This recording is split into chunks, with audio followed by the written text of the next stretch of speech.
Hi everybody, it's Cynthia, and I have been dying to make a video because we found some incredible toys over the last 2 weeks, but I have been so sick with a cough, and I may still probably not get through this video without coughing. You'll hear my voice a little scratchy, so please forgive, but I really wanted to show you these items before we pack them away.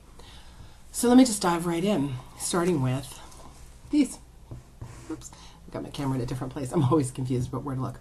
So these are the little Muppets. They're about 8 inches tall, and they're the beanie Muppets. Excuse me, Swedish chef, poking you in the butt. I always grab these when you see them. I don't even bother to look them up. Muppet beanies, especially the more unusual characters, always sell anywhere from $20 on up. You might get even more, 30, 40. This is Bunsen, and if you have his partner Beaker, who's got the funny little tall head with the hair sticking up, together they'll sell sometimes up in the $60 range, especially if they're with tags or great condition.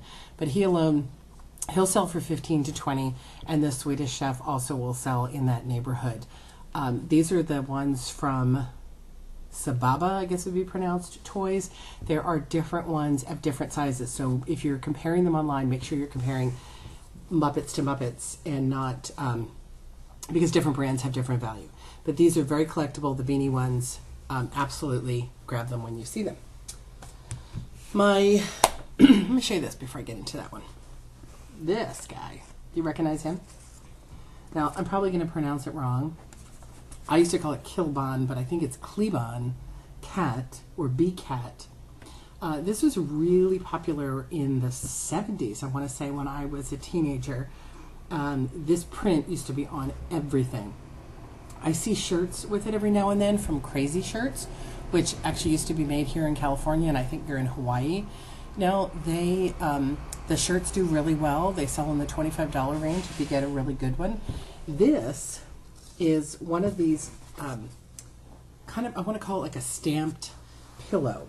So it's shaped, and it is a pillow. It's got a little bit of stuffing issue happening right here. When I first saw this, I thought it might be worth something, and I passed on it. And then I looked it up and found out that these crazy pillows are selling in the $40 to $50 range. Yes, $40 to $50. Cat people love them, but this particular one, I think, with the little baby in the pouch, plus this particular artist, is very popular. So if you see things from this artist at a reasonable price, grab them. I paid probably about $2 for him.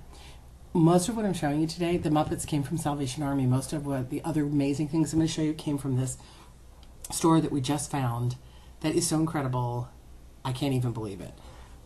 So yeah, he came from there. These other two toys, wow. So depending if you know me or my history or not, I started out covering TV toys. It was my thing. It's what I collected personally, and I used to write about it. I had a column, a regular column in Toy Shop magazine, and I wrote a book called TV Toys. My very first book was TV Toys. So when I see toys based on old TV shows, it is so my thing. So check out this. Let me see if I can get a good angle on him here. So this is Dynamite JJ, Jimmy Walker from Good Times. So this is your fun pal. He's in his pajamas, so he's a little bit exaggerated in length. He's wearing his little onesie pajamas that were long johns that he wore in the show. His hat is in there as well. And he came from a very popular but unusual toy company in the era, you see here, who turned out toys such as this one and an O.J. Simpson toy that they were really well known for. There's also a talking version of this doll that you can find as well. As you can see, he's like, except for the little bit of issue up here, which I actually, now that I think about it, we probably should have mentioned in that thing, he's in his box. He's brand new. He's never been taken off the card as far as we can see. The hat, everything is perfectly in here as it was before. He's from 76.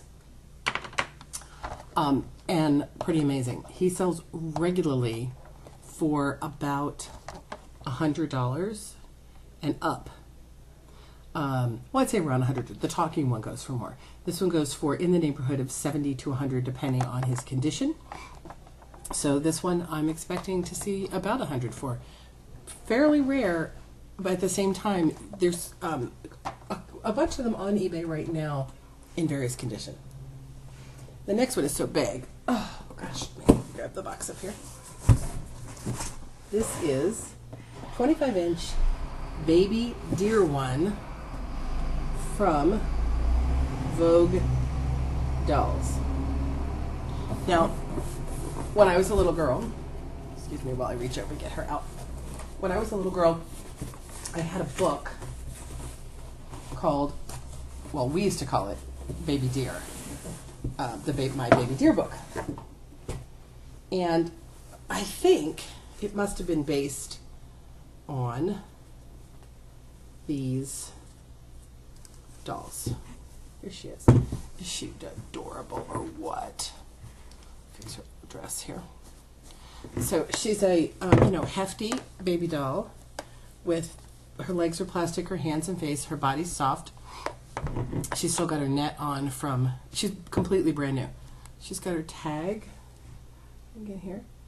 That's still, it says Vogue Doll Family. Hi, I'm Baby Deer One. Oh, you know what? She's supposed to make a sound. Ooh, you know what? I probably should have said something about that. She's got a voice box. Let's see if we can make her talk.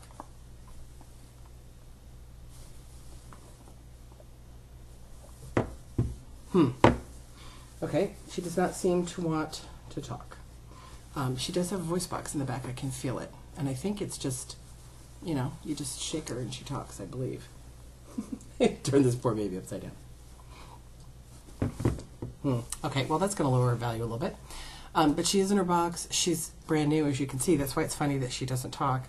I guess maybe with age, because she is from the 60s or 70s, that it's one of those boxes that you turn over like the Moo Cow ones used to make that may have just disintegrated inside, and so it no longer makes the mama sound.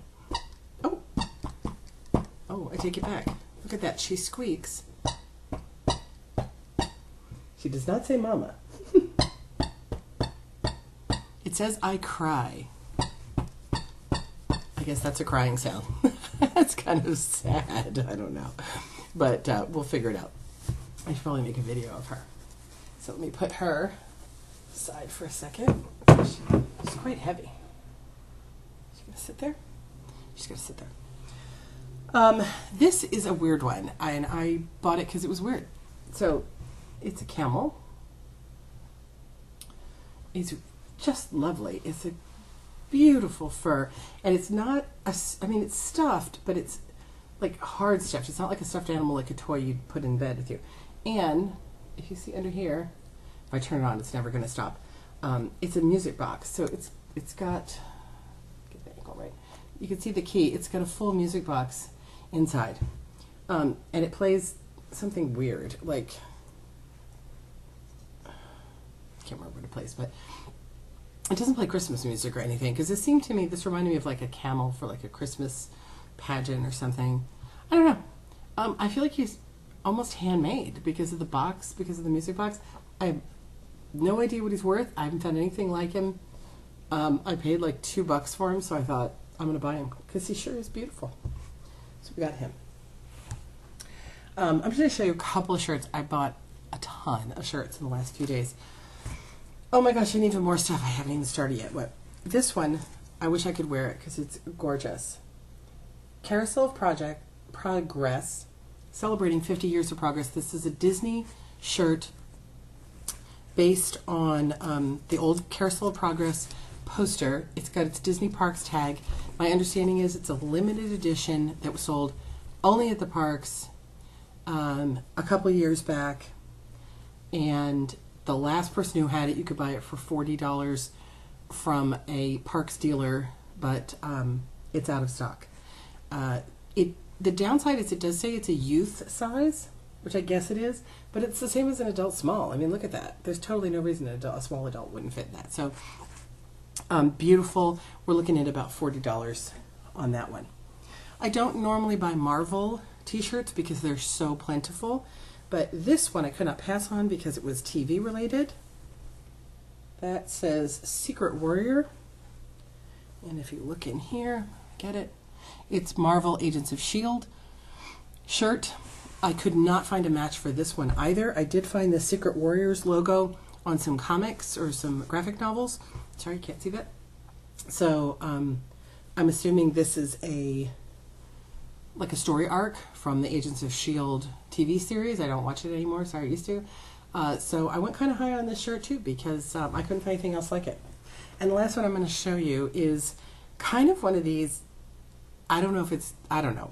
So it's a Cher shirt. It is a tour shirt, and you're going to have a really hard time seeing this. Cher Heart Tour 1990. Phone ringing in the background, sorry. And so the downside is, of course, that, let me go back over here, is that this is all like sort of worn. I think it used to be like a silver metallic, but it has washed off in the wash. The print itself is also cracking, and the material is so thin, but I think it was just made that way.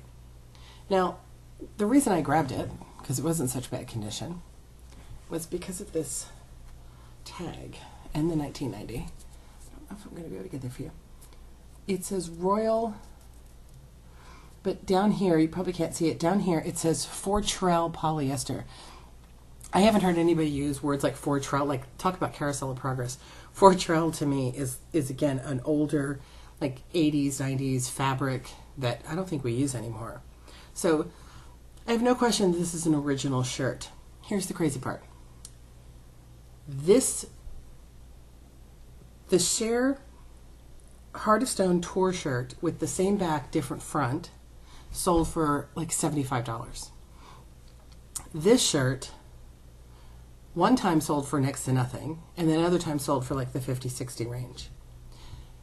So I don't know. I think if it had been in better condition, it totally would have sold for probably $50 to $75 because it is a original tour shirt. In this condition, I'm not sure. It's still pretty cool, and if somebody wants to wear it over top of something, if they're a real Cher fan and they don't have that tour shirt, maybe they were at that concert, I think I can still get maybe 20, 30 for it. You think? I paid about $2 for each of those shirts. Anyway, I have so many more things that I could show you, but I'm gonna cut it off here. Bring my baby back over here and let you go because I'm gonna start coughing any minute. So much more coming. I promise more videos soon. Once we'll tell you a little bit more about what you should look for when you're shopping. And here's my tip of the day. I can't even believe I'm saying this. Don't be afraid to spend more to make more. This doll was marked at, I think, $60. And in my head I went, oh my God, $60, I can't do that. But then I realized the store was having a half price sale. And then what she sells for it. Now, actually, she's a bad example. The Jimmy Walker doll, that's a great example. That was marked at $40, and I walked away from it at first. Even at $40, I would have been able to double my money. But then it was half price day, and it was less than that. I don't know what it is. My brain did not want to spend over $15 on an item. I don't know why. When it's clearly a rare $100 toy in the box. It's a cool toy in the box. It may take a little while to flip, but it's totally what we do. We love that pop culture stuff, and I think I've just gotten so used to buying $2 t-shirts that I've forgotten about this really great stuff. We just don't see enough of these old toys when we go thrifting. So it was so fun to find a place that had so many old toys in marvelous condition. So my baby and I are going to move on with our day. I hope that you're out there making some great pop culture profits. Go ahead and leave me a comment if you remember any of these toys as a kid, or if you found something great this week. I'd love to hear about it.